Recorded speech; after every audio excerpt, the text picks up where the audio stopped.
música da que vos acaba de falar, de Paula Carballeira. Vale? O ratiño Paco.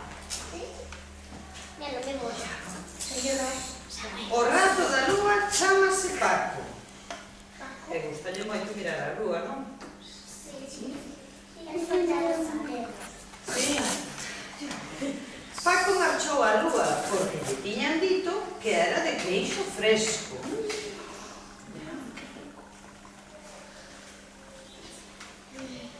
Meteuse nunha nave espacial e nada máis chegar.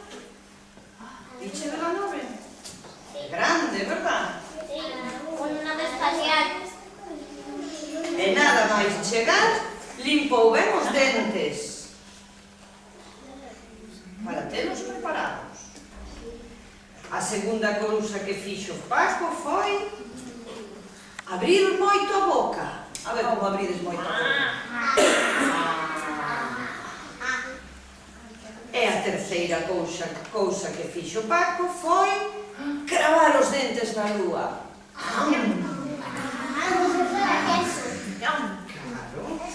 E a cuarta cousa que fixo Paco foi quebrar os dentes de diante. Ai, Paco, os dentes de Paco quebraron. E despois comezou a sentirse triste.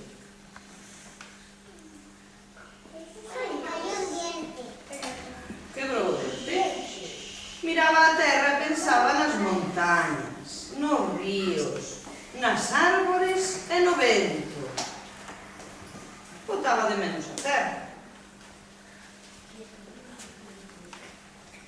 E pensaba nos ratos, porque ali estaba soliño na lúa, e na terra había moitos máis ratos e amigos. E ata nos gatos.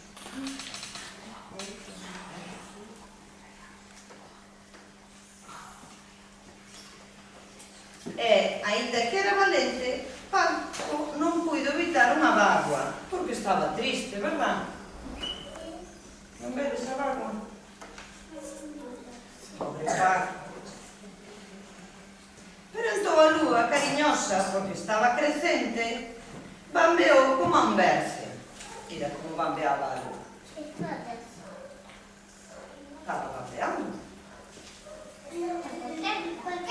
E ademais cantou cántigas que só coñece ela, a lúa. Seguro que eran moi bonitas, verdad?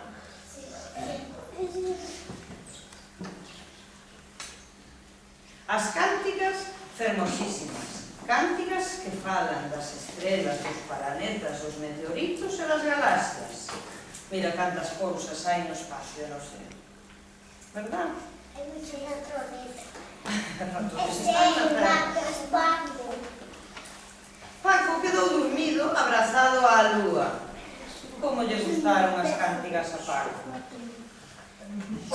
E as estrellas son as As estrelas facíanlle compañía, verdad? E sorriu.